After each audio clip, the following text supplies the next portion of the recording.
Students, आज हम लोग हीट चैप्टर को आगे बढ़ाते हुए हम लोग थर्मल एक्सपेंशन पढ़ेंगे, यानी कि ठोस पदार्थों पर ऊष्मा के प्रभाव के बारे में पढ़ेंगे। ऊष्मा का वस्तुओं पर बहुत सारा प्रभाव होता है। जैसा कि पिछले बार मैंने बताया था कि एक प्रभाव ये होता है कि ऊष्मा के किसी वस्तु में जाने से उसका तापमान बढ़ता है, उसमें से निकलने से तापमान घटता है। लेकिन इसके अलावा एक चीज आप और देखते होंगे कि ऊष्मा से कोई वस्तु फैलती भी है। आपने अनुभव किया होगा कि आपके घर में अगर मेटल का कोई दरवाजा है, सभी के साथ ऐसा हो जरूरी नहीं है, लेकिन कभी कभार होता है कि कोई ऐसा दरवाजा होता है जो गर्मी के मौसम में ठीक से लगता नहीं, प्रॉब्लम होता है, और ठंडे के मौसम में आसानी से लग जाएगा। इसका रीजन ये होता है कि गर्मी के दिन में थोड़ा सा फैल जाता है और ठीक से अपने खांचे में फिट नहीं होता है। तो इसके बारे में हम लोग पढ़ेंगे और एक्स्ट्रा जानेंगे कि इसको हम लोग कैलकुलेट भी कर सकते हैं कि कितना बढ़ेगा। किसी वस्तु का क्षेत्रफल है तो थर्मल एक्सपेंशन जो है वो कितना होगा, ये कैलकुलेट भी करेंगे। लेकिन उसके पहले मैं थोड़ा सा आपको जो ऊष्मीय ऊर्जा है उसका गतिज ऊर्जा और स्थितिज ऊर्जा से क्या संबंध है, इसके बारे में भी मैं बताऊंगा। गतिज ऊर्जा और स्थितिज ऊर्जा के बारे में तो आप जानते ही हैं। गतिज ऊर्जा, अगर वस्तु में गति है तो उसमें कार्य करने की क्षमता आ जाती है, गति की वजह से इसको गतिज ऊर्जा कहते हैं। स्थितिज ऊर्जा क्या होता है कि जब कोई वस्तु संरक्षी बल के अधीन होती है तो उसमें कार्य करने की क्षमता होती है। जैसे कि आप स्प्रिंग को खींच के रखे हुए हैं, तो जैसे ही आप छोड़ेंगे वो तुरंत गतिशील हो जाएगा। आप उसमें एक पत्थर लगा के छोड़ेंगे तो गुलेल का काम करेगा, क्योंकि स्प्रिंग का संरक्षी बल उस पर लगातार कार्य करा, उस बल के वो अधीन है। ठीक है, तो इसका ऊष्मा से क्या संबंध है। देखिए, ऊष्मीय ऊर्जा को तो हमने परिभाषित कर दिया ताकि हम ऊष्मीय ऊर्जा को बाकी ऊर्जाओं से अलग कर पाए, लेकिन ऊष्मा को आप गतिज और स्थितिज ऊर्जा के रूप में भी देख सकते हैं।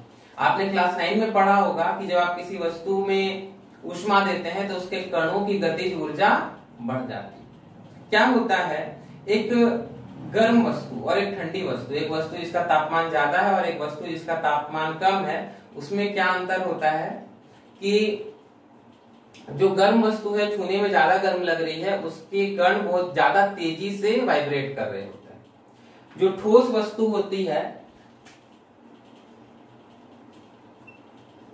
उसके कण अपने माध्य स्थिति के सापेक्ष आगे पीछे सिंपल हार्मोनिक मोशन करते रहते हैं, यानी सरल आवर्त गति। हर कण ऐसा ही वाइब्रेट करते रहता है। और जब इसका टेम्परेचर बढ़ जाने से क्या होता है, दो चीज, एक इसका स्पीड बढ़ जाता है और दूसरा आयाम बढ़ जाता है। आयाम बढ़ने का मतलब होता है कि पहले वाइब्रेशन ऐसे ऐसे हो रहा था, तो ज्यादा टेम्परेचर बढ़ जाने से अब ऐसे ऐसे होने लगेगा, आयाम भी बढ़ जाता है। और इसी को हमारा दिमाग कैसे फील करता है कि गर्म हो गया। हमारा दिमाग बोलता है कि गर्म हो गया, असल में क्या हुआ होता है कि इसका स्पीड बढ़ जाता है। उसके अलावा एक और हम चीज देखेंगे कि तापमान और ऊष्मा में क्या डिफरेंस है। मान लीजिए दो वस्तु है, एक का टेम्परेचर 50 डिग्री सेल्सियस है और दूसरे का टेम्परेचर है 80 डिग्री सेल्सियस। ऊष्मीय ऊर्जा किसमें ज्यादा है, वस्तु ए में या फिर वस्तु बी में? तो सही आंसर ये है कि आप नहीं बता सकते कि किसमें ऊर्जा ज्यादा है, क्योंकि टेम्परेचर जो है वो एक तरह से आप कह सकते हैं कि औसत ऊष्मा को बताता है। फॉर एग्जाम्पल, हम लोग 0 डिग्री सेल्सियस पर पानी लेते हैं, 0 डिग्री सेल्सियस पर बर्फ जमता है, लेकिन पानी भी 0 डिग्री सेल्सियस पे होता है। फिर इसके बारे में हम लोग बाद में बात करेंगे। 0 डिग्री सेल्सियस पर हमने जल लिया और इसको गर्म करना शुरू किया, लेकिन ध्यान दीजिएगा कि एक जल है आपका, इसको मान लीजिए एक टंकी, और दूसरा जल लेते हैं 0 डिग्री सेल्सियस पर ही एक ग्लास। ठीक है, आप सोच के देखिए कि आपको एक टंकी पानी मिले हुए है और एक गिलास पानी मिले हुए है, दोनों 0 डिग्री सेल्सियस पर हैं। आपको क्या करना है कि इसको गर्म करना है। चूल्हा से कीजिए, गैस से कीजिए, जैसे कीजिए जी, गर्म करके इसको आप 50 डिग्री सेल्सियस तक करना चाहते हैं और एक गिलास पानी को 80 डिग्री सेल्सियस करना चाहते हैं। तो आप जब ग्लास में पानी को खौलाते हैं तो आप जानते हैं पानी 100 पे खौलता है, तो बहुत आसानी से खोलना, कितनी देर में खोलेगा? आप चढ़ाए, कुछ सेकंड हुआ और पानी खोलना शुरू, तो ये तुरंत 80 तो तुरंत पहुंच जाएगा। लेकिन जरा सोच के देखिए 0 डिग्री सेल्सियस पर एक टंकी पानी को आप अगर 50 डिग्री सेल्सियस पर भी पहुंचाते हैं तो उसके लिए आपको कितनी ऊष्मा देनी पड़ेगी। हो सकता है कि आप नॉर्मल चूल्हे पे रखें तो आपको 6 घंटे 8 घंटे बैठना पड़े। तो आप देख रहे हैं कि ये 5 मिनट में ही, थोड़े से ऊष्मा में ही 80 डिग्री सेल्सियस पहुंच गया। छूने में बहुत गर्म लगेगा, ये बहुत देर से आप इसमें ऊष्मा दे रहे हैं और तब भी 50 डिग्री सेल्सियस पहुंचेगा। छूने में उतना गर्म नहीं लगेगा, लेकिन इसमें इसके अंदर बहुत ज्यादा ऊष्मा है। तो इस तरह से आप टेम्परेचर से किसमें कितनी हीट एनर्जी है ये आप जज नहीं कर सकते। ये क्या बता रहा है कि बहुत ऊर्जा तो इसमें कम है, लेकिन कणों की संख्या भी कम है। ठीक है, तो ये एक तरह से जो टेम्परेचर है वो ऊष्मा का वितरण बता रहा है कि यहाँ कम कणों में ही ज्यादा ऊष्मा दी गई है, और यहाँ ऊष्मा ज्यादा दी गई है तो उसको प्राप्त करने वाले कण भी बहुत सारे हैं। तो अगर आपसे पूछा जाए कि तापमान क्या बताता है, तो आप एक तरह से कह सकते हैं कि तापमान जो है वस्तु में औसत ऊष्मीय ऊर्जा के बारे में बताता है। अब आगे बढ़ते हैं हम लोग थर्मल एक्सपेंशन की तरफ। देखिए, जब आप वस्तु को गर्म करते हैं तो उसकी लंबाई बढ़ती है, क्षेत्रफल बढ़ता है और आयतन भी बढ़ता है। इन तीनों को हम लोग अलग अलग स्टडी करेंगे। जब आप लंबाई का अध्ययन करते हैं तो वैसी वस्तु में अध्ययन करेंगे जिसमें सिर्फ लंबाई हो, चौड़ाई या मोटाई नहीं के बराबर हो, तो इसको कहते हैं रेखीय प्रसार।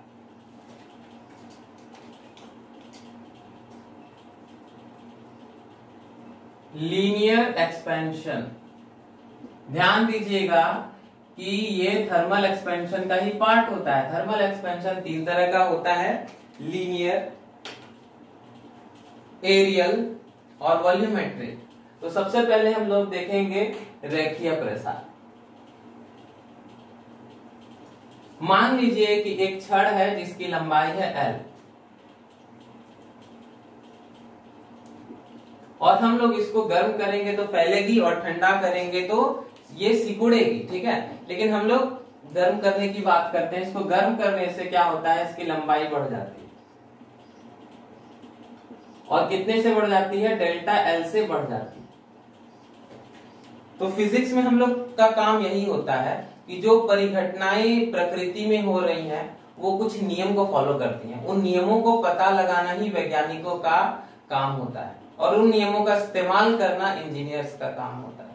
ठीक है, तो ये तो सभी का नॉर्मल एक्सपीरियंस है कि गर्म करने से वस्तु फैलती है। कितना फैलती है ये एक नियम से तय होता है।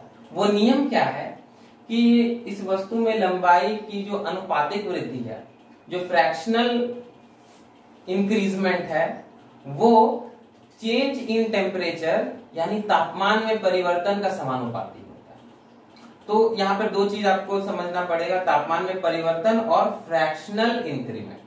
फ्रैक्शनल इंक्रीमेंट यानी भिन्नात्मक वृद्धि किसको बोलेंगे? देखिए, अगर इसकी मूल लंबाई L है और लंबाई में परिवर्तन डेल्टा L है, तो भिन्नात्मक वृद्धि बोलेंगे डेल्टा L बटा L।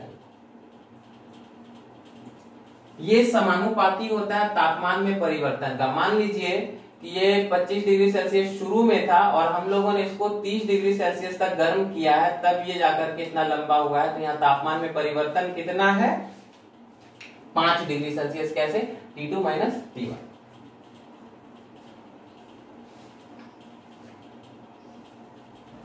तो इसको T2 माइनस T1 को आप डेल्टा T से भी डिनोट कर सकते हैं।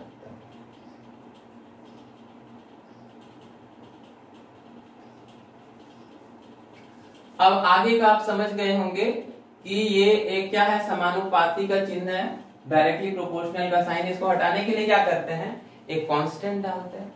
तो यहाँ पे जो कांस्टेंट होता है उसको बोलते हैं, देखिए ये प्रोपोर्शनैलिटी का साइन है और अल्फा लिखने पर थोड़ा बहुत सेम ही लगता है, इसलिए ध्यान दीजिएगा। ये अल्फा हो गया, अल्फा L से डिनोट कर देते हैं इसको। तो समानुपाती का साइन हटा के इक्वल टू डाल दिया और एक कांस्टेंट डाल दिया, है ना।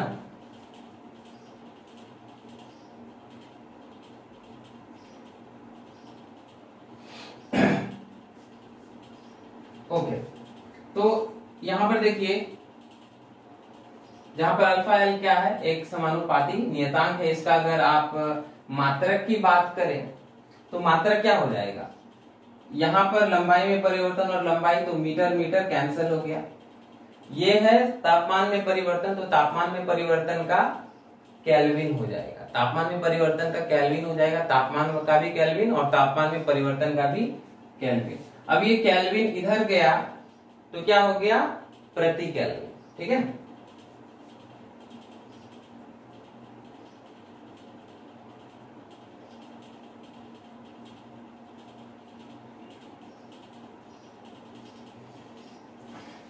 अब इसकी जो नई लंबाई है वो क्या हो जाएगी, नई लंबाई हो जाएगी, इसको एल डैश से डिनोट करते हैं, नई लंबाई हो जाएगी पुरानी लंबाई प्लस लंबाई में वृद्धि, डेल्टा एल। डेल्टा एल क्या है, लंबाई में वृद्धि। ध्यान दीजिएगा कि अगर आप वस्तु को ठंडा कर रहे हैं, यानी उसे क्या होगा, छड़ सिकुड़ेगी तो वहां पे डेल्टा एल नेगेटिव हो जाएगा। ठीक है, या फिर आप डेल्टा टी की बात करें तो वहां डेल्टा टी नेगेटिव हो जाएगा। फॉर एग्जांपल आप यहाँ पे 25 से 30 कर रहे हैं तो डेल्टा टी 5 है, और मान लीजिए 25 से 20 करते तो डेल्टा टी -5 हो जाता। ठीक है, तो ध्यान दीजिएगा, बढ़ने के लिए पॉजिटिव, घटने के लिए नेगेटिव। इसका मान रखिए एल, अल्फा एल,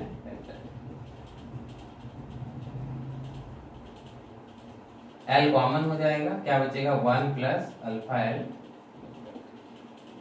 तो ये आपको फॉर्मूला मिल गया, फॉर्मूला नोट कर सकते हैं, इससे न्यूमेरिकल भी बनता है।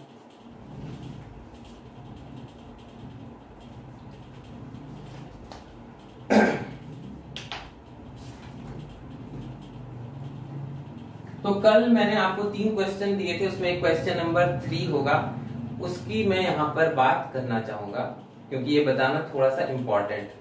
क्वेश्चन क्या है,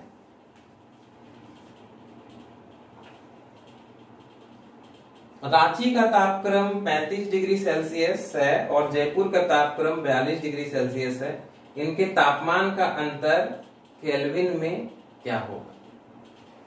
तो ध्यान दीजिएगा, यहाँ पर आधे से ज्यादा लोग गड़बड़ ये करेंगे कि पहले ही टेम्परेचर को माइनस कर देंगे और माइनस करके उसके बाद 273 ऐड कर देंगे, जो कि गलत है।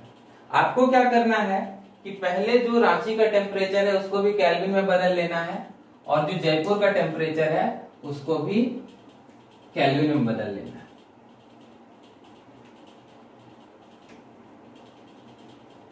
तो 35 डिग्री सेल्सियस है, इसको केल्विन में बदलने के लिए क्या करेंगे, उसमें 273 ऐड कर देंगे। ठीक है, तो मैं इसको ऐसे ही छोड़ दे रहा हूं। उसके बाद जो जयपुर का टेम्परेचर है केल्विन में वो कितना हो जाएगा, 42 और प्लस 273। अब आपको दोनों के बीच का डिफरेंस निकालना है, निकालिए दोनों का डिफरेंस। तो आपने सोचा होगा कि मैंने ऐड करके फाइनल आंसर क्यों नहीं लिखा, इसका रीजन ये है कि जोड़ने का क्या फायदा जब कट ही जाएगा। ब्रैकेट हटाइए, -273 और ये 273 कैंसिल, क्या आया, आई एम सॉरी, यहां ये वाला होगा 35। ठीक है, तो 273 कट गया, 42 माइनस 35 कितना आया, 7 केल्विन। और ये डिफरेंस जो है सेल्सियस में भी कितना है, 7 ही है। तो यही चीज मैं आपको बताना चाहता था इस क्वेश्चन के माध्यम से कि टेम्परेचर में जो डिफरेंस होता है वो सेल्सियस में और केल्विन में दोनों में सेम होता है। अब इसका यहाँ थर्मल एक्सपेंशन में क्या काम, इसका थर्मल एक्सपेंशन में ये काम है कि यहाँ पे क्या है, मैंने बताया आपको कि जो रेखीय प्रसार गुणांक है अल्फा एल, इसका मात्रक अभी मैंने क्या बताया, प्रति केल्विन। प्रति केल्विन कहां से आया था, डेल्टा टी से आया था। डेल्टा टी क्या था, तापमान में परिवर्तन। तो तापमान में परिवर्तन हो तो सेल्सियस और केल्विन में सेम ही होता है, तो यहां पर आप डिग्री सेल्सियस, प्रति डिग्री सेल्सियस भी यूज करेंगे तो वैल्यू में कोई अंतर नहीं आएगा, सेम रहेगा। ठीक है, तो कई जगह पे आपको जो मात्रक है तापमान में परिवर्तन का या फिर अल्फा एल का, वो प्रति डिग्री सेल्सियस ही रहेगा और कैलकुलेशन करते समय आपको चेंज करने की जरूरत भी नहीं है। अगर तापमान में परिवर्तन यहाँ पे आपको, जैसे मैंने कहा था ना, ये एग्जांपल 25 डिग्री सेल्सियस और 30 डिग्री सेल्सियस, तो यहाँ पर चेंज कितना है 5 डिग्री सेल्सियस। आप बिना 273 ऐड किए उसको 5 केल्विन भी लिख सकते हैं, आपको कोई चेंज करने की जरूरत नहीं, इस चीज का ध्यान रखिएगा। तो एक हम लोग क्या करते हैं, न्यूमेरिकल भी बना लेते हैं।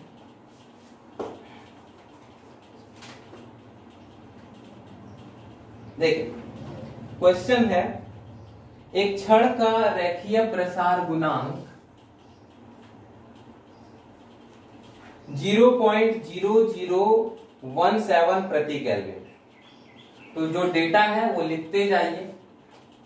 तो क्या दिया हुआ है यहाँ पे, अल्फा एल दिया हुआ है 0.000017 प्रति केल्विन, और क्या दिया हुआ है कि इसकी 1 मीटर लंबाई को 0 डिग्री सेल्सियस से 100 डिग्री सेल्सियस तक गर्म करने पर इसकी लंबाई में वृद्धि क्या होगी।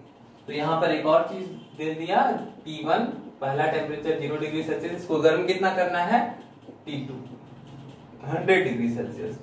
तो डेल्टा टी कितना हो जाएगा, 100 माइनस 0 इज इक्वल टू 100। आप इसको आपकी मर्जी डिग्री सेल्सियस भी लिख सकते हैं और केल्विन भी लिख सकते हैं, क्योंकि मैंने आपको बताया कि तापमान में परिवर्तन डिग्री सेल्सियस और केल्विन में सेम आता है। तो यहाँ पे आप 100 केल्विन भी लिख सकते हैं। अब आपसे पूछा क्या है, आपसे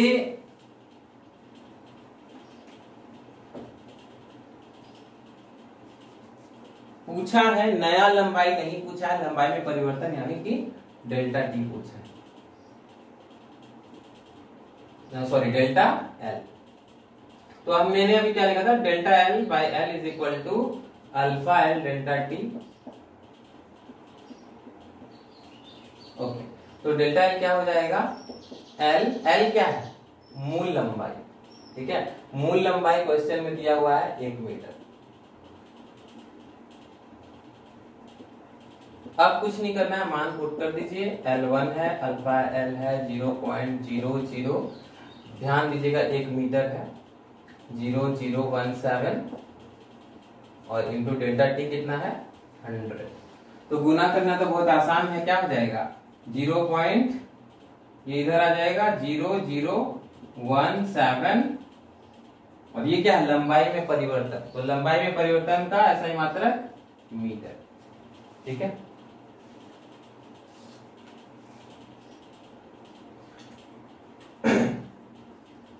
ओके। ये क्वेश्चन अगर आप नोट्स में, आपको नोट्स में मिले तो उसमें आपको ऑप्शन दिया हुआ रहेगा, ये ऑप्शन में नहीं है, सेंटीमीटर में ऑप्शन है, तो सेंटीमीटर में चेंज कर लीजिएगा। बहुत लोग होंगे जो कंफ्यूज करके छोड़ भी सकते हैं इसको कि ऑप्शन नहीं दिया हुआ है करेक्ट, या ऑप्शन सेट करने वाला फंसाना चाहेगा तो लिख देगा इनमें से कोई नहीं। आपका आंसर आया 0.0017 मीटर, जो कि सेंटीमीटर में हो जाएगा 0.17 सेंटीमीटर। ये ऑप्शन में है, लेकिन बहुत लोग गड़बड़ में इनमें से कोई नहीं मार देंगे, बोलेंगे ये तो है नहीं, ये तो मिला नहीं। तो आप मात्रक से भी बहुत खेल हो जाता है, क्योंकि मात्रक बदल देने से मान बदल जाएगा और स्टूडेंट का ध्यान रहता है मान पे, मात्रक पे नहीं रहता है। तो इसलिए मात्रक पे भी ध्यान रखिएगा। ओके, रेखीय प्रसार गुणांक हो गया, समझ गए। उसके बाद हम लोग आते हैं क्षेत्रफल प्रसार गुणांक में। तो ये कुछ अलग नहीं है, सेम ही होता है।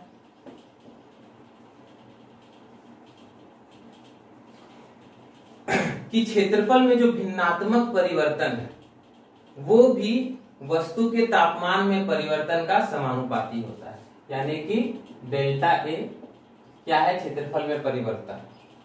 ए क्या है, उसका पुराना क्षेत्रफल। ठीक है, मान लीजिए पहले क्षेत्रफल था 6 मीटर स्क्वायर, नया क्षेत्रफल हो गया 6.1 मीटर स्क्वायर। तो ए कितना है 6, डेल्टा ए कितना है, नए वाले में से पुराना वाला माइनस कर दीजिए 0.1 मीटर स्क्वायर। क्लियर, बहुत सिंपल चीज है। ये समानुपाती होता है तापमान में परिवर्तन का। तो अगेन फिर से वही बराबर करने के लिए कांस्टेंट, इसको बोलेंगे क्षेत्रीय प्रसार गुणांक। अल्फा ए से मैं इसको डिनोट कर रहा हूं, किसी बुक में नोटेशन में थोड़ा डिफरेंस भी हो सकता है, कहीं पर अल्फा 1, अल्फा 2, अल्फा 3 लिखा होता है। क्षेत्रफल प्रसार गुणांक को अल्फा 2 से डिनोट करेगा, ठीक है। तो बहुत इंटरेस्टिंगली तीनों आपका रैखिक प्रसार गुणांक, क्षेत्रफल प्रसार गुणांक और आयतन प्रसार गुणांक, तीनों का मात्रक एक ही होता है, क्योंकि यहाँ पर क्षेत्रफल में परिवर्तन का मात्रक भी मीटर स्क्वायर और क्षेत्रफल का मात्रक भी मीटर स्क्वायर, दोनों कैंसिल हो जाते हैं और अगेन फिर से केल्विन उधर जाकर के प्रति केल्विन बन जाएगा। तो इसका भी मात्रक, क्षेत्रफल प्रसार गुणांक का मात्रक भी प्रति केल्विन ही होगा।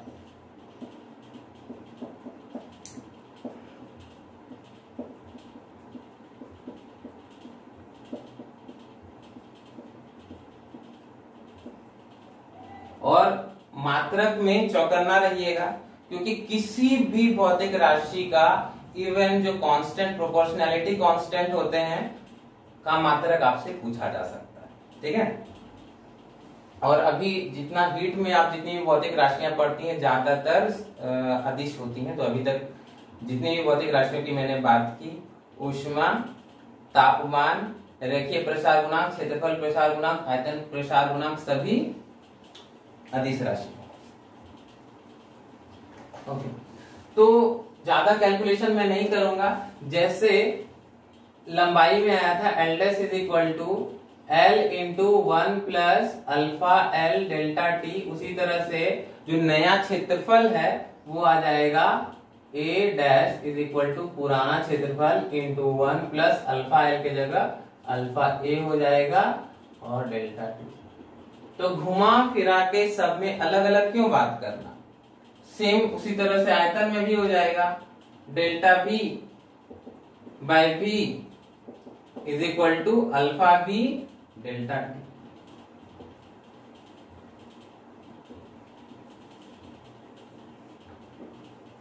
जहां अल्फा V को क्या बोलेंगे,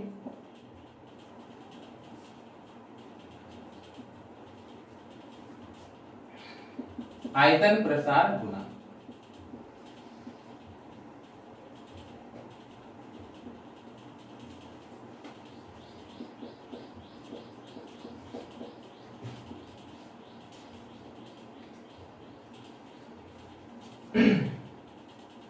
और नया आयतन इज इक्वल टू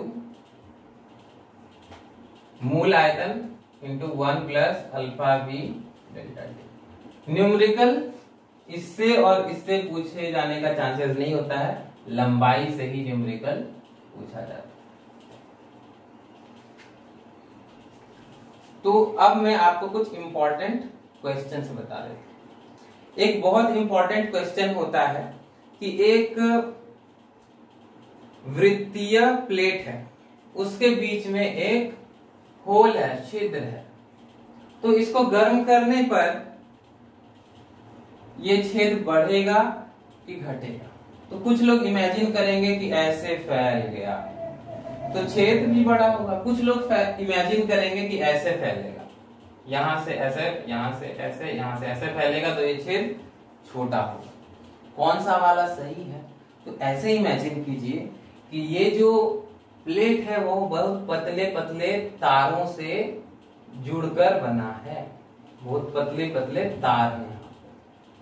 तो आपको पता है कि गर्म करने पर लंबाई भी बढ़ती है, क्षेत्रफल भी बढ़ता है। तो जब आप इसको गर्म करेंगे तो यहाँ पर इसको पूरा एक फ्लैट सरफेस मत इमेजिन कीजिए, इसको इमेजिन कीजिए कि एक पतला सा तार है। तो आप जब गर्म करेंगे तो इस तार की लंबाई बढ़ेगी। यहाँ पे मैं ऐसे ड्रॉ करता हूँ, मान लीजिए एक तार है, गोल सा मुड़ा हुआ है, इसको आप गर्म करेंगे तो क्या होगा, तार लंबा होगा, और लंबा होगा तो क्या होगा, ऐसा हो जाएगा, बड़ा हो जाएगा।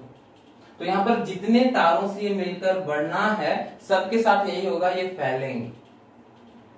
ठीक है। और जब फैलेंगी तो इसका लंबाई बढ़ेगा और ये होल, जैसे मेरे तार में दिखाया क्या होगा, छोटा था, फिर तार की लंबाई बढ़ी तो ये बड़ा हो गया, तो उसी तरह से ये होल भी बड़ा हो जाएगा।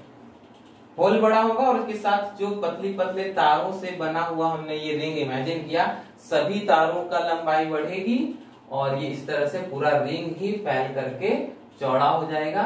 लेकिन ध्यान दीजिएगा कि साथ में छेद भी बड़ा होगा। इस क्वेश्चन को दूसरी तरह से पूछ देता है कभी कभी कि मान लीजिए गोला है, गोले के बीच में कोटर है, गोल यानी कि गोला जो है बीच में खोखला है, ठीक है, तो उसको हीट करने पर बीच में जो होल है वो बड़ा होगा कि छोटा होगा, तो इसमें भी सेम आंसर होता है कि जो कोटर है, जो होल है वो बड़ा, ठीक है।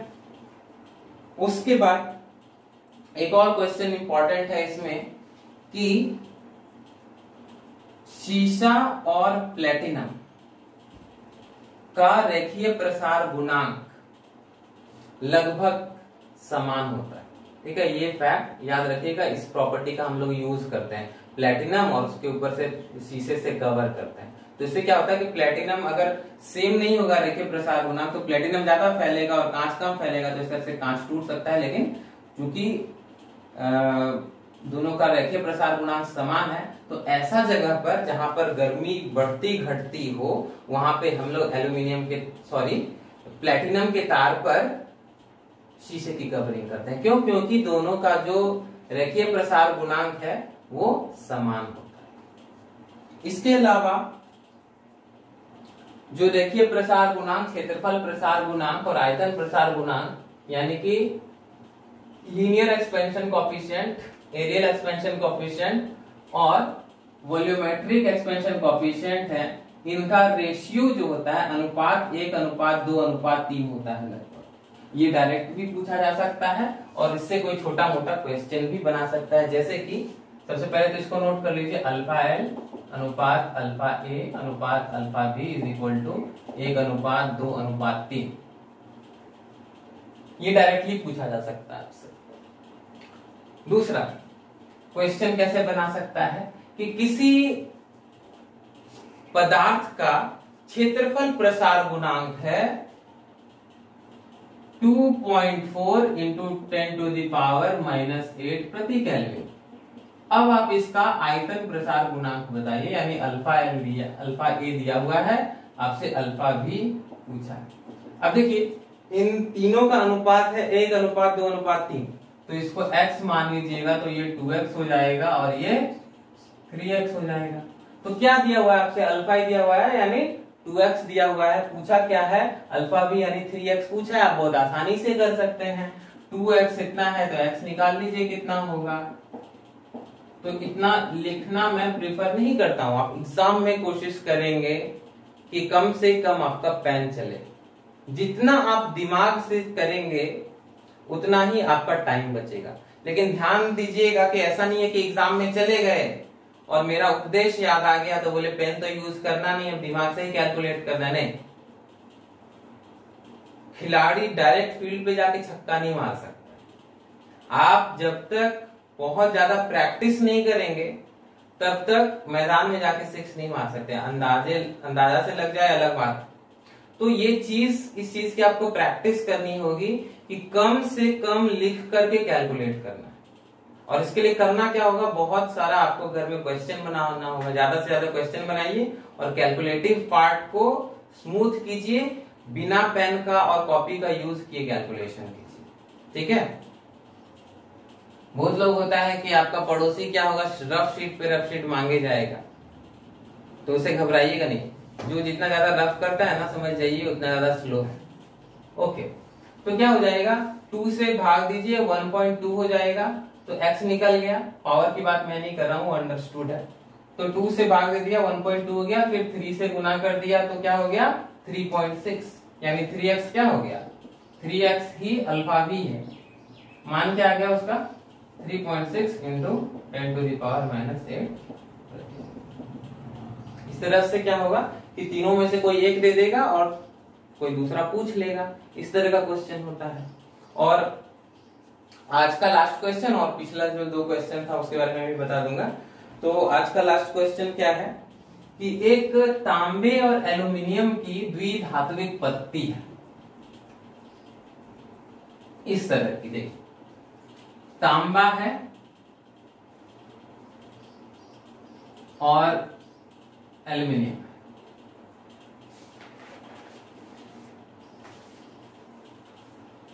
Let me check.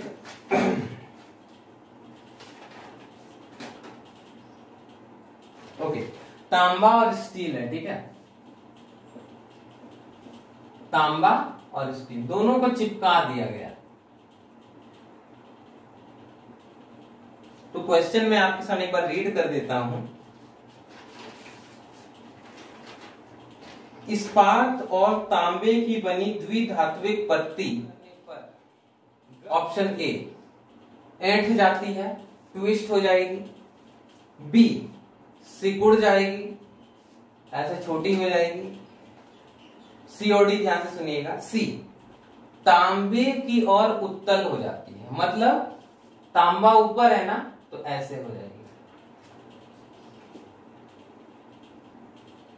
ऐसे। या फिर इस्पात की ओर उत्तल हो जाती है। उत्तल मतलब कॉन्वेक्स, उभरा हुआ, ठीक है। तो स्टील की तरह इधर, तो ये ऐसे हो जाएगी। कौन सा वाला सही होगा? नाउ इसका आंसर मैं आपसे एक्सपेक्ट नहीं कर रहा हूं, क्योंकि जितना मैंने भी पढ़ाया है उससे ये थोड़ा सा बाहर है। देखिए, सबसे पहले इसमें आपको ये पता होना चाहिए कि तांबा का जो थर्मल एक्सपेंशन कोएफिशिएंट है वो स्टील से ज्यादा होता है। यानी गर्म करने पर तांबा ज्यादा फैलेगा और स्टील कम फैलेगा। अब आप जब किसी चीज को ऐसे मोड़ते हैं तो ध्यान दीजिएगा, आप ऐसे मोड़िए। देखिए, एक पट्टी को ऐसे मोड़िए, तो आप ध्यान दीजिएगा मोड़ने से पहले ये पट्टी कैसे थी?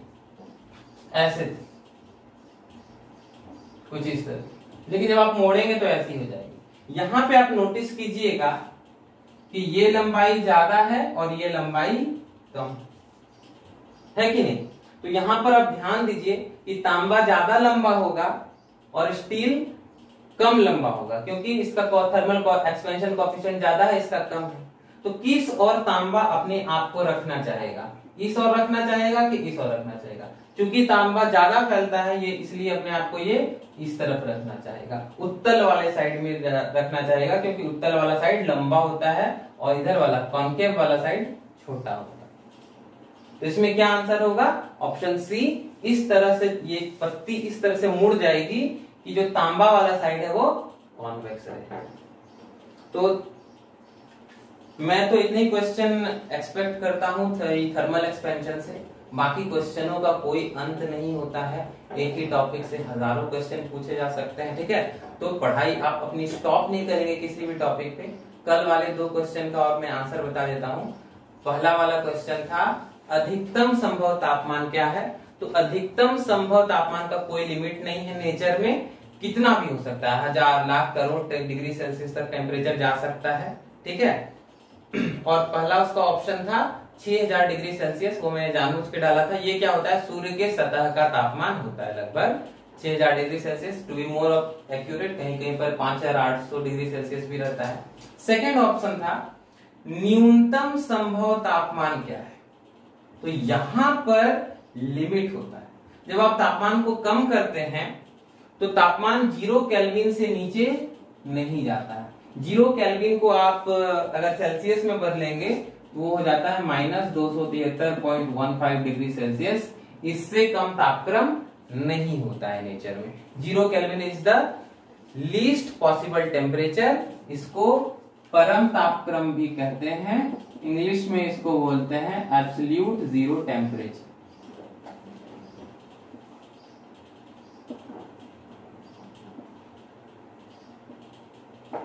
याद रखिएगा। और एब्सोल्यूट जीरो टेम्परेचर पर पदार्थ के कणों की गतिज ऊर्जा इतनी ही, मतलब पदार्थ के कणों की गतिज ऊर्जा 0 हो जाती है। तो इस वीडियो में इतना ही, मिलते हैं अगली वीडियो में।